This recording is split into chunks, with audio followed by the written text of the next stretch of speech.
For those new to learning the ukulele, and often for the more experienced player, there's always certain chords that people will find harder to fret than others. This is completely normal, as we're often asking our fretting hand to form shapes and positions that it's never had to do before. This video will be a part of a small series of ukulele chord tips for beginners, focusing on several of these chords and offering suggestions, options and tips to hopefully make them easier to master. For this video we'll be looking at one of the first chords I find people struggle with, the E minor chord. It's not a particularly awkward shape to play, but it's probably the first chord that we play that's not fretted within the first 3 frets of the ukulele, so feels a bit different to most of the chords that we've learnt before. Probably the most common fretting of this chord is as per the diagram, with our index, first or pointer finger, fretting the first string, the string nearest the floor, at the 2nd fret, our second or middle finger fretting the 2nd string from the floor at the 3rd fret, and our ring finger fretting the 3rd string from the floor at the 4th fret. And we're leaving the 4th string, the string nearest our face, open, so not fretted at all. And I think of this shape as a little staircase on the 3 strings nearest the floor.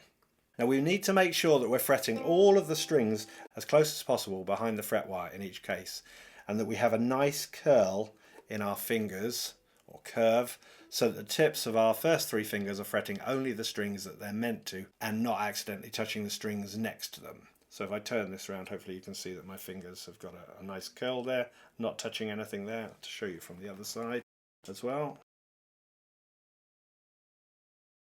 Okay. We don't want to be pushing down too hard with our fretting hand, but just enough so that the string is ringing clearly against the fret wire that's in front of your fingers. So you should be hearing a nice clean chord.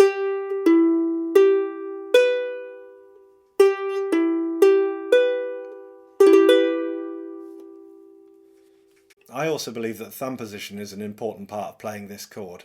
When playing most of our open chords, chords that have a mixture of fretted and open strings like C, A minor, F, G7, etc.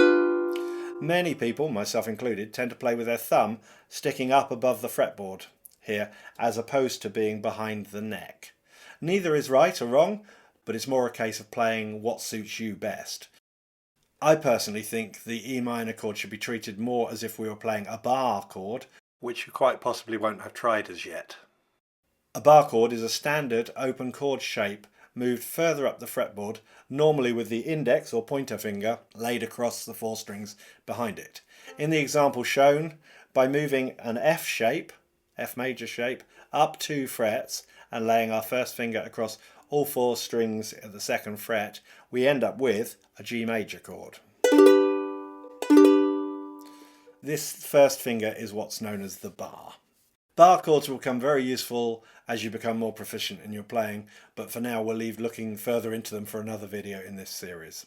So going back to the E minor chord, although it's not a bar chord as such, because we've moved our fretting hand a little further up the fretboard, we generally need to move our thumb to a similar position that we would in order to play a bar chord. This would generally be on the back of the neck, behind the fretting fingers. This way we're able to add a little more pressure to the chord shape from behind. My thumb position for this chord is central on the back of the neck, behind fret 1. My thumb is pointing towards the headstock, like so.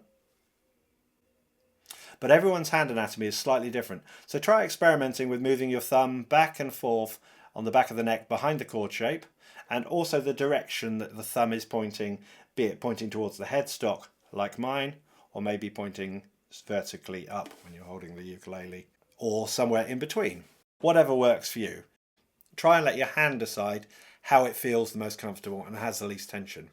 You may find that you're alright fretting the chord without your thumb on the back of the neck and sticking it up above the fretboard, as per some of the other chords.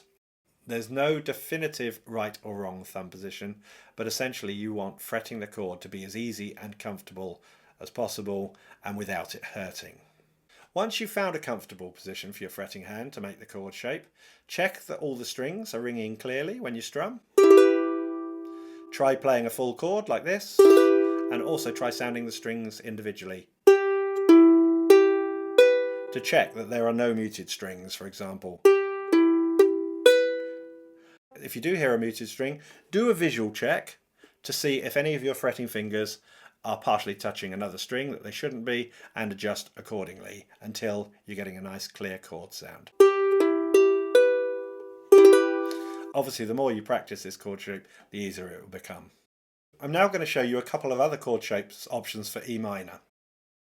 It's worth noting at this point that all minor, and indeed major chords, if they have no numbers in their name, for example E7, E minor 7, that they're built from 3 individual notes, which is what is known as a triad. In the case of E minor, these 3 notes are E, G, and B. But because we've got 4 strings on our ukulele, one of these notes needs to be doubled in the chord, so that we're able to strum all 4 strings whilst playing the chord.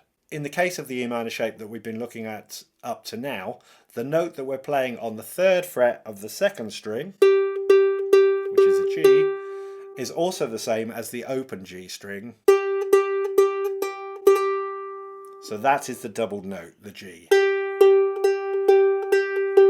And then we have the other notes on the other 2 strings. We have an E on the 3rd string and a B on the 1st string. So we have doubled the G in the case of that chord. Now if we were to play this version of E minor, we now have the same note E on both of the middle strings. And we have our G on the 4th string, on the open 4th string, and our B on the string nearest the floor. So this time we have a doubled E note. I would still use the same thumb position for this version of the chord. It's very similar. We've just taken one finger away. So try playing both of these E minor shapes and listen to how they sound effectively the same, but also a little difference because of the way they're voiced. Try using them both in the context of songs with E minor in them and see which shape you prefer. They really both require the same effort to play. So the first and most common E minor shape, we had a double G in the chord. The one we just looked at has a doubled E in the chord. So in theory, we could also potentially play a version with a doubled B in the chord. And indeed we can. It's like this. And here, the 2 outside strings are both sounding a B note. And then the 3rd string has our E, and the 2nd string from the floor has our G. This shape is going to be a little harder to fret as we're now using 4 fingers, but it will definitely prove useful moving forward with your playing. Again, I would still use the same thumb position as I used for the other 2 versions of the chord. Now you probably have plenty to be going on with learning this chord and getting comfortable with your hand position, etc. But I'm going to show you one more really useful tip or trick for the E minor chord.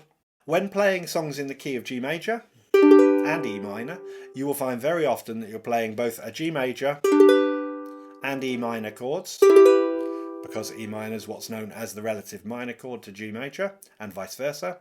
And they very often will be played right next to each other in a chord sequence, or may even go backwards and forwards between the 2 chords.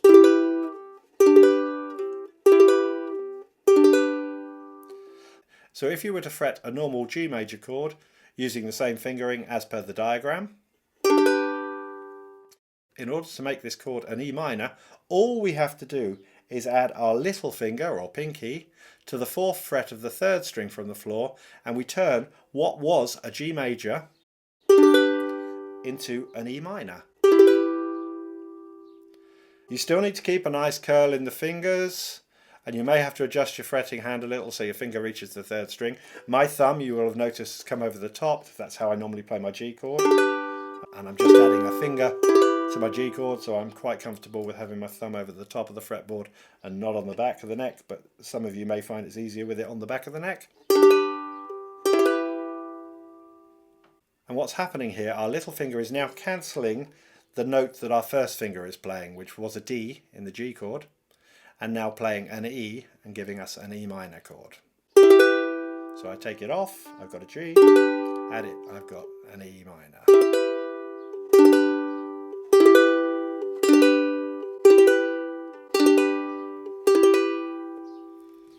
You could obviously take the first finger off if you wanted, but there's really no need, and we might possibly be going back to G again afterwards. So hence the way I've shown it in the chord diagram.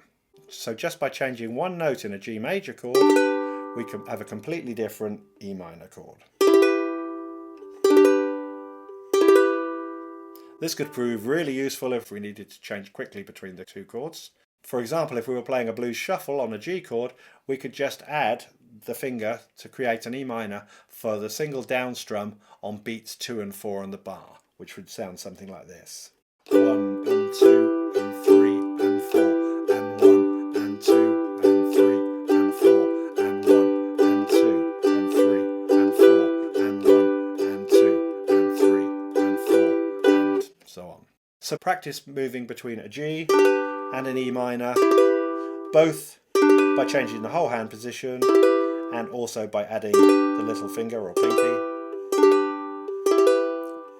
and find which works best for you. I find I tend to use a combination of the two. So that brings us to the end of this tutorial. I will link to a YouTube playlist which will include other chord tips and videos as and when I've posted them.